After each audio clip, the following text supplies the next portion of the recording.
రామ్ గారు నిర్వహిస్తున్న happy money visualisation 2.0 మీరు జాయిన్ అవ్వాలనుకుంటున్నారా? కింద నంబర్లని సంప్రదించండి. నమస్కారం శశికాంత్ గారు. నమస్తే నాగరాజ్ గారు. పవన్ కళ్యాణ్ గారిని వాళ్ళ టాక్ ఆఫ్ ద నేషన్ అని అంటూ ఉన్నారు. ప్రమాణ స్వీకారం తర్వాత పవన్ కళ్యాణ్ గారి పాత్ర ఏ విధంగా ఏపీలో ఉండబోతుందని మనం భావించవచ్చు అంటారు? మీ ఒపీనియన్ ఏంటంటే నిర్విర్యామంగా ఆయన చేసినటువంటి కృషి కానివ్వండి, పొలిటికల్ వైపు చాలా ట్రోల్స్ అటువంటి వాటిని తట్టుకొని బయటకు వచ్చి ఇవాళ ఎన్ని సీట్స్ అయితే కంటెస్ట్ చేశారో అవన్నీ గెలుపు వైపుకే దారితీసాయని చెప్పేసి చెప్పాలి. And talk of the nation అని చెప్పేసి అంటూ ఉన్నారు. ఏ విధంగా ఉండబోతుంది అంటారు అసలు ఏపీలో ఆయన పాత్ర? కరెక్ట్ అండి నాగరాజ్ గారు, మీరు చెప్పింది కరెక్ట్, రైట్ వర్డ్ యూజ్ చేశారు మీరు. Talk of the nation is none other than Pawan Kalyan garu. ముందుగా పవన్ కళ్యాణ్ గారిని, జనసేనని అభినందిస్తూ మనము ఆయన గురించి డిస్కస్ చేసుకోవాలి అనుకుంటే, ఇవాళ లాస్ట్ ఎలక్షన్స్ చూస్తే మీరు ఆయన డక్అవుట్ అయిపోయారు. Almost we can definitely call it as a duck out. ఈ డక్అవుట్ అయిన పర్సన్స్ ఇమోషన్స్ కానీ లేకపోతే వాళ్ళ కాన్ఫిడెన్స్ లెవెల్స్ కానీ నార్మల్గా అయితే, నార్మల్ పర్సన్ అయితే కంప్లీట్గా జీరో లేకపోతే మైనస్లోకి వెళ్తారు. అదే మనము ఇక్కడ పవన్ కళ్యాణ్ కనుక చూస్తే డెఫినెట్గా అది రివర్స్ లాగా వెళ్ళింది. అంటే డక్అవుట్ అయిన తర్వాత ఆయన మళ్ళీ ఇప్పుడు సెంచరీ కొడతాం జరిగింది. సెంచరీ అన్న వర్డ్ నేను ఎందుకు యూజ్ చేస్తున్నానంటే, he got 21 out of 21. It is not a joke. ఒకవేళ ఆయన కనుక 50 ప్లేసెస్ నుంచి కంటెస్ట్ చేస్తుంటే డెఫినెట్లీ 50 out of 50 కూడా వచ్చేది. ప్రధాన ప్రతిపక్షంలో ఆయన 100% కూర్చునే వాళ్ళని నేను భావిస్తున్నాను. నాతో పాటు మా మిత్రులు కూడా చాలామంది అది భావిస్తున్నారు. మీరేమంటారు నారాజ్ గారు? డెఫినెట్గా. అంటే వారాహి ఎప్పుడైతే ఎంటర్ అయ్యి ఆయన జనాల్లోకి తిరగటం, మాట్లాడటం, చేయటం, ప్రజలతోటి మమేకం అవటం చూసిన తర్వాత 50 to 60 కంటెస్ట్ చేసి ఉంటే ఆల్మోస్ట్ 50 అయితే వచ్చేసాయి అనేటువంటి దాని మీద నా దగ్గరకు వచ్చేటువంటి సర్వేలే చెప్పినటువంటి. కరెక్ట్. ఒకసారి మనము ఫ్లాష్ బ్యాక్ కూడా మాట్లాడుకోవాలండి. పవన్ కళ్యాణ్ గారి గురించి మాట్లాడుకుంటే ఇవాళ టాక్ ఆఫ్ ద నేషన్ అనడానికి రీజన్ ఒక 3-4 రీజన్ అని ఏం చెప్తారు అసలు? అయితే టాక్ ఆఫ్ ద నేషన్ అనడానికి చాలా కారణాలు ఉన్నాయి నాగరాజ్ గారు. ఒకటి, కుటుంబాన్ని గెలిపించాడు. మనం కనుక ఫ్లాష్ బ్యాక్ వెళ్తే 2009లో సబ్జెక్టు కరెక్షన్ ప్రజారాజ్యం పార్టీ పోటీ చేసినప్పుడు స్థానాలు బాగానే వచ్చాయి. అప్పుడు కూడా చిరంజీవి గారు he one quite good few number of seats. కానీ పార్టీని నిలబెట్టుకోలేకపోయారు. తన తమ్ముడైన పవన్ కళ్యాణ్ జనసేనని సృష్టించి, ఆవిర్వహించి దాన్ని ముందుకు తీసుకెళ్తూ అసలు ఎవరు ఎక్స్పెక్ట్ కూడా చేయనంత స్టేజ్కి వాళ్ళు తీసుకొచ్చి 21 out of 21. అంటే పవన్ కళ్యాణ్ గారు చెప్పారు మొన్న స్పీచ్లో కూడా, ఆల్మోస్ట్ 175 out of 175 వచ్చినట్టే మనకి when it is 21 out of 21. భారతదేశంలో ఇప్పుడు దాకా ఇలాంటి రికార్డ్ ఎక్కడా లేదు, అది జనసేనకే సొంతమైంది అన్న మాట కూడా చెప్తాం జరిగింది.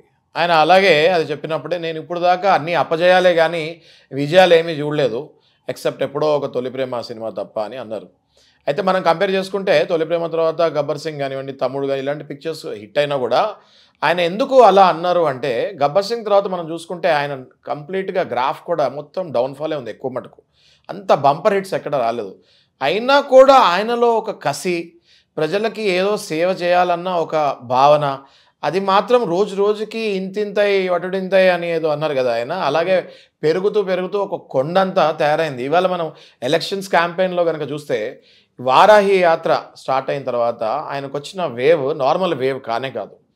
ఆయన డెఫినెట్గా తగ్గాడు అని చెప్తంలో 1% కూడా నాకు డౌట్ లేదు. ఆయన కనుక ఒకవేళ 50 నుంచి 60 స్థానాలు పోటీ చేసినా, నిన్న మీ ఇంటర్వ్యూ చూసాను నేను నాగరాజ్ గారు, కేకే గారితో మీరు తీసుకున్న ఇంటర్వ్యూ నేను చూసాను. చాలా 100% మీ విశ్లేషణ కూడా కరెక్ట్ ఉంది నాగరాజ్ గారు. అది ఒకవేళ ఆయన 50 నుంచి 60 స్థానాలు పోటీ చేస్తుంటే ఖచ్చితంగా ఒక 2-3 సీట్లు అటు ఇటు అయ్యేవేమో, మొత్తం సీట్లు అక్కడ కూడా గెలిచేవాళ్ళు. ప్రధాన ప్రతిపక్షంలో 100% ఆయన కూర్చునేవాళ్ళు. కానీ ఆయన తగ్గాడు. ఎందుకు తగ్గారు అంటే, లాస్ట్ టైం ఆయన ఎక్స్పీరియన్స్ అందులో నుంచి నేర్చుకున్నారు. మళ్ళీ ఇప్పుడు ప్రస్తుతము ప్రభుత్వ వ్యతిరేక ఓటు చీలకూడదు అన్న ఒక నిదానాన్ని పట్టుకొని 100% నేను తగ్గినా పర్వాలేదు కానీ ప్రభుత్వ వ్యతిరేక ఓటు మాత్రం చీలకూడదు అన్న భావంతో బీజేపీతోటి టీడీపీకి ఆల్రెడీ మన అందరికీ తెలుసు, చంద్రబాబు నాయుడు గారు ఢిల్లీకి వెళ్ళి మరీ యాంటీ క్యాంపెయిన్ చేశారు బీజేపీకి, మోడీకి వ్యతిరేకంగా. మరి ఆబ్వియస్గా అలాంటి చంద్రబాబు నాయుడిని, మోడీని కలిపింది పవన్ కళ్యాణ్ గారే అని చెప్తంలో 1% కూడా డౌట్ లేదు. సో ఖచ్చితంగా ఇవాళ ఒకవేళ మనము మొత్తం రాష్ట్ర రాజకీయాలు కానీ దేశ రాజకీయాలు కానీ చూస్తే ఇది పవన్ కళ్యాణ్ గారి చుట్టే తిరుగుతుంది. ఇది ఇంకొక 5 ఏళ్ళు కూడా పవన్ కళ్యాణ్ గారి చుట్టే తిరుగుతుంది. నెక్స్ట్ ఎలక్షన్స్లో సీన్ చాలా మారుతుంది అని చెప్తాంలో 1% కూడా డౌట్ లేదు నారాజు గారు. ఎలా సార్ అంటే ఆయన నేను జీతం కంప్లీట్గా తీసుకుంటాను, దానికే పని చేస్తానని చెప్పేసి అన్నారు కదా. ఆయన ఇది కూడా చెప్తాం జరిగింది. చాలా మంచి పాయింట్ తీశారు మీరు. జీతము ఇప్పుడు పవన్ కళ్యాణ్ గారికి రోజు ₹1 రెమ్యునరేషన్ అని ఆయనే చాలాసార్లు ప్రచారంలో చెప్తాం కూడా జరిగింది. వారాహిపోయాను ఏంటి, నేను కనుక యాక్టింగ్ చేస్తే రోజుకు 1 crore ఈజ్ మై రెమ్యునరేషన్. నేను 60 కోట్లు 65 కోట్లు ట్యాక్సే కట్టాను. నేను నాకు ప్రజాసేవ లేకపోతే, ఒరిజినల్గా నాకు ప్రజల పట్ల ప్రేమ లేకపోతే నేను ఇంత కష్టపడే అవసరం లేదు, ఎండల్లో వానలో తిరిగే అవసరం లేదు. నాకు ప్రజలంటే అమితమైన ప్రేమ కాబట్టి నేను రాజకీయాల్లోకి వచ్చాను. నాకు డబ్బు ఇంపార్టెంట్ కాదు అన్న విషయము పవన్ కళ్యాణ్ గారు చాలాసార్లు చెప్తాం జరిగింది. అయితే ఈ జీతం ఏమో చూసుకుంటే మనం రోజుకు ₹1 రెమ్యునరేషన్ ఆయన జీతం నెలకి 2.5 లక్షలు అప్రాక్సిమేట్లీ ఉండొచ్చు నామ్స్ ప్రకారం. అదే వేరే రాజకీయ నాయకులు చాలామంది మనం అబ్జర్వ్ చేస్తాము, నా జీతం నాకు అవసరం లేదు, నా జీతాన్ని నేను ప్రజలకు ఇచ్చేస్తున్నాను, నేను జీతం లేకుండా పనిచేస్తాను అని కొంతమంది బిల్డప్ ఇస్తాం కూడా జరుగుతూ ఉంటుంది. కానీ పవన్ కళ్యాణ్ గారు అలా కాకుండా ఈ 2.5 లక్షలో 3 లక్షలో వాటెవర్ జీతం ఆయనకు వచ్చే, నేను మీ జీతాన్ని, మీరు గవర్నమెంట్ ప్రభుత్వం ఇచ్చే జీతం నేను తీసుకుంటాను, తీసుకున్న ప్రతిసారి నేను నా బాధ్యతని గుర్తు తెచ్చుకుంటాను, ప్రజల పట్ల నా బాధ్యతని నిర్వహిస్తాను, నా ప్రేమను చూపిస్తాను, నా సేవలు అందిస్తాను, కాబట్టి నేను ఆ జీతాన్ని పుచ్చుకుంటాను అని డిక్లేర్ చేస్తాం జరిగింది. ఇది టోటలీ ఇట్స్ డిఫరెంట్ స్టైల్ అనొచ్చు. ఒక కల్ట్ హీరో పవన్ కళ్యాణ్ కాబట్టి ఆయన మాటలు లేకపోతే ఆయన ముందుకెళ్ళి చేసే పనులు కూడా ఒక కల్ట్ స్టైల్లోనే వెళ్తున్నారు. దానివల్లే అనుకుంటా పవన్ కళ్యాణ్కి ఇంత ప్రజాదరణ, ఇంతమంది ఫ్యాన్స్ చూసుకుంటూ ఉంటే మనకు అందరికీ తెలుసు, అందరు హీరోలు కూడా ఒప్పుకోవాల్సిందే, పవన్ కళ్యాణ్కు ఉన్నంత ఫ్యాన్ బలం ఏ హీరోకి కూడా లేదు అని చెప్తాను. మళ్ళీ 1% డౌట్ కూడా మనకి లేదు. సో ఇదన్నీ చూసుకుంటూ ఉంటే చిరంజీవి గారి ఇంటికి మొన్న పవన్ కళ్యాణ్ గారు వస్తాం జరిగింది. అసలు ఆ రోజు పండగ వాతావరణం మన దసరా సంక్రాంతికి ఎలా ఉంటుందో వాళ్ళ ఇంట్లో అట్లాంటి వాతావరణం ఆ రోజు క్రియేట్ అయింది. ఆయన వస్తాము, అన్నగారికి సాక్ష్యంగా ప్రణామాలు చేస్తాము, తల్లిగారికి చేస్తాము, వదిన గారిని తల్లిగారిలాగా భావించి, అంటే ఆ వదిన కూడా అంత తల్లిలాగా ఆయనను చూసుకుంది కాబట్టి ఆ ప్రేమని మళ్ళీ వెనక్కి తిరిగి ఇస్తాము. సో పవన్ కళ్యాణ్ గారిలో we have definitely seen good qualities అని చెప్తాంలో ఏమాత్రం డౌట్ లేదు. శత్రువు కంట్లో కూడా నీళ్లు చెమర్చినంత పరిస్థితి.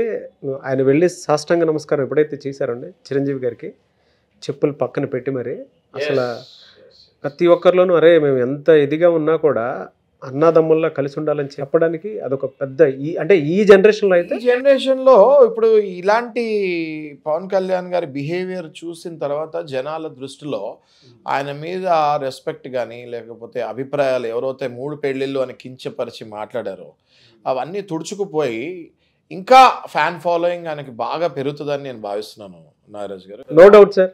అసలు ఆ రోజు పవన్ కళ్యాణ్ గారు చేసినటువంటి దానికి కుటుంబం పట్ల ఎంత బాధ్యత ఉంది, ఎంత ప్రేమిస్తారు అన్న అనేటువంటి హోదాని దైవంలా భావించి ఆ విలువల్ని కాపాడటంలో ఆయనకి ఎక్కడా కూడా ఇంచెత్ మనకెక్కడ ఈగు కానీ ఉండేవి కానీ ఏం కనిపించవు. చెప్పులు పక్కన పెట్టి డైరెక్ట్ సాష్టాంగ నమస్కారం. ఈ జనరేషన్ లో అన్నదమ్ములు ఇలా ఉండాలని చెప్పడానికి కూడా అదొక సింబల్. ఎగ్జాక్ట్లీ నేను అదే చెప్పబోతున్నాను. ఇప్పటికీ ఆ వీడియో పక్కన పెట్టుకొని చూస్తే కళ్ళమండి నీళ్ళు వచ్చేస్తాయి మనకి. అరే అసలు ఏంటి అసలు కుటుంబ విలువలు ఈ జనరేషన్లో ఇంకా ఉన్నాయి అని అంటే మేబీ ఈ ఫ్యామిలీ వల్లే ఇది ఇంకా బయటపడుతుంది అనుకునేటువంటి ఆలోచన అయితే రాకమంది మనకి. ఆ లాస్ట్ టైం ఎలక్షన్స్లో సార్, అంటే జనరల్గా చెప్తున్నాను, ఎలక్షన్స్ వల్ల ఫ్యామిలీలో వాళ్ళకి గొడవలు వచ్చేసాయి. కరెక్ట్. దాన్ని ఒక్క చిన్న ఆ వీడియో క్లిప్ తుడిచిపెట్టుకున్నారు. ముద్రగడ్డ గారి ఎగ్జాంపుల్ తీసుకుంటే మనకు తెలుస్తుంది కదా, తండ్రి ఏమో రెడ్డి అవుతా అంటున్నారు, కూతురేమో పవన్ కళ్యాణ్ గారికే సపోర్ట్ చేస్తాను నేను, మా తండ్రి ఇలా మాట్లాడుతాను తప్పని అలా విచ్ఛిన్నం అయిపోయినాయి ఫ్యామిలీస్లోనే. అన్న ఒకవైపు, తమ్ముడు ఒకవైపు, భార్య ఒకవైపు, భర్త ఒకవైపు. అలాంటి పరిస్థితుల్లో కుటుంబ విలువలను డెఫినెట్గా సమాజానికి ఒక మంచి మెసేజ్ అందించారు. ఆ రోజు వీడియో చాలా వైరల్ అయింది. ఇలా ఉండాలి, ఫ్యామిలీ అంటే ఇలా ఉండాలి అన్నది మాత్రం డెఫినెట్గా మెసేజ్, చాలా మంచి మెసేజ్ ఇస్తాం జరిగింది. లోపల ఎన్ని భేదాభిప్రాయాలు ఉన్నా అది మళ్ళీ కలగట్టుకొని ముందుకు నడవాలి ఒక ఫ్యామిలీ అన్నది అని మాత్రం డెఫినెట్గా చాలా మంచి మెసేజ్ని అందించారు. అండ్ ఇలాంటి జనరేషన్స్లో, ఇప్పుడున్న జనరేషన్స్లో ఇలా విడిపోయే ఊహా అంటే కొట్టుకునే జనరేషన్స్లో ఇట్లాంటి మెసేజ్ అందిస్తాను డెఫినెట్గా. నేను మళ్ళీ పవన్ కళ్యాణ్ గారిని అభినందించక తప్పదు. పోను మనం చూసుకుంటే మీరు టాక్ ఆఫ్ ద నేషన్ అన్నారు. Talk of the nation definitely Pawan Kalyan is talk of the nation. ఎందుకని మొన్న మన మోడీ గారు చూసాము. మొన్న మోడీ గారు అది మీటింగ్ అవుతున్నప్పుడు స్టేజ్ పైన నుంచి చాలా, అంటే మోడీ గారి దగ్గర మనం అంత ఎవరినైనా ప్రశంసిస్తాం ఎప్పుడు నేను చూడలేదు. ఓకే, స్టేజ్ పైన ఈయన చూడండి, ఈయన పవన్ కాదు, ఈయన ఒక తుఫాన్ అని డైరెక్ట్గా అది చెప్పేసరికి అది మొత్తం ప్రపంచం మొత్తం వెళ్ళింది. అది ఓన్లీ మన దేశం కాదు, ప్రపంచం మొత్తం మోడీ గారు చెప్పినది వైరల్ అయింది. నేషనల్ మీడియాలో చూస్తే మనము ప్రతి ఛానల్లో హూ ఇస్ దిస్ పవన్ అన్నట్టు it went in to national media also. డెఫినెట్గా వీ ఆల్ షుడ్ బి, పార్టీలకు అతీతంగా we all should feel proud of him. Because ఇవాళ మొత్తం దేశంలో అప్పుడు ఎన్టీఆర్ గారు, ఆ తర్వాత రాజశేఖర రెడ్డి గారు ఎంత పవర్ఫుల్ లీడర్స్ అయ్యారో అలాగే మళ్ళీ మన పవన్ కళ్యాణ్ కూడా అవ్వాలని నేను పర్సనల్గా కోరుకుంటున్నాను. నాగరాజు అంటే ఏ విధంగా కోరుకుంటారు సార్? అంటే ఫ్యూచర్ చూస్తే, అంటే ప్రమాణ స్వీకారం తర్వాత అయినా సరే మీ పాయింట్ నుంచి చూసేటప్పుడు ఏ హోదాలో పవన్ కళ్యాణ్ గారు ఉండే అవకాశం ఉంటుందని మనం అనుకోవచ్చు? పవన్ కళ్యాణ్ గారు ఇప్పుడు డిప్లొమాటిక్గా కాకుండా స్ట్రైట్ ఆయన కల్ట్ స్టైల్లో ప్రతిపక్షానికి వెళ్ళిపోతేనే చాలా బాగుంటుంది. ఇప్పుడు డిప్లొమాటిక్గా బిహేవ్ చేయాల్సింది ఎప్పుడు, పార్టీ ఒక ప్రభుత్వ వ్యతిరేక ఓటుని చీల్చకుండా ఉండటానికి డిప్లొమాటిక్గా బిహేవ్ చేశారు డెఫినెట్గా. కానీ ఇప్పుడు ఆయనకు అవకాశం వచ్చింది, పదవులకు ఆశపడకుండా డెఫినెట్గా ఆయన కనుక ప్రతిపక్షమే నాకు, నేను అనుకునేది కూడా అదే, ఆయనకి ఒకవేళ ఏదైనా పదవి తీసుకున్నా కూడా అది ఫ్రెండ్లీగా తీసుకోవచ్చు. డెఫినెట్గా పవన్ కళ్యాణ్ గారు ప్రతిపక్ష హోదానే తీసుకుంటారని నేను భావిస్తున్నాను. ఎందుకంటే ఇప్పుడు ఆంధ్రాలో ప్రతిపక్ష హోదానే లేకుండా అయిపోయింది, కంప్లీట్ స్వీప్ కాబట్టి కూటమి. సో డెఫినెట్గా పవన్ కళ్యాణ్ గారు ప్రతిపక్ష హోదా తీసుకుంటేనే కరెక్ట్ అని నాకు అనిపిస్తుంది. ఎందుకంటే కొన్ని అల్లర్లు కూడా స్టార్ట్ అయ్యాయి. ఎస్ అఫ్ కోర్స్, అదే రోజు చూసాం మనము. సో ప్రతిపక్షం లేకుండా ఎప్పుడు ప్రభుత్వాలు పనిచేయకూడదండి. ప్రతిపక్షాలు లేకుండా ప్రభుత్వాలు పనిచేస్తే అవి నిరంకుశ పాలన అవుతుంది. సో ఖచ్చితంగా ప్రతిపక్ష హోదా పవన్ కళ్యాణ్ గారు తీసుకోవాలని నాలంటలు కోరుకుంటున్నారు. సైడ్ తీసుకొని మాత్రం ట్రావెల్ అవ్వాల్సిన అవసరం, బాధ్యత రెండూ ఉన్నాయని అనుకోవచ్చు అంటారు. డెఫినెట్గా ప్రభుత్వంలో జత కూడా కట్టాలి ఎట్ ద సేమ్, ఎందుకంటే కూటమి కాబట్టి జత కూడా కట్టాలి. ఎట్ ద సేమ్ టైం ప్రతిపక్ష బాధ్యతను కూడా స్వీకరించాలి. అప్పుడే ఒక రాష్ట్రం రెండు వైపులు బ్యాలెన్స్ అవుతుంది. కేవలం మొత్తం ప్రభుత్వమే అంటే నిరంకుశ పాలనే అవుతుంది. నాకు తెలిసి ఆయన క్యారెక్టర్కి, ఆయన మెంటాలిటీకి, the way he was so aggressive and ఆయన మాటలు అవన్నీ వింటే ఖచ్చితంగా ఆయన ప్రతిపక్ష హోదా తీసుకుంటారని నేను అనుకుంటున్నాను. చూద్దాం ఏ విధంగా ఉంటుందన్నది. ఎనీవేస్ థ్యాంక్ యూ అండి, thank you so much Shashikanth గారు. Thank you. సుమన్ టీవీలో మీ పర్సనల్ అండ్ బిజినెస్ ప్రమోషన్స్ కోసం కింది నెంబర్కి కాంటాక్ట్ చేయండి.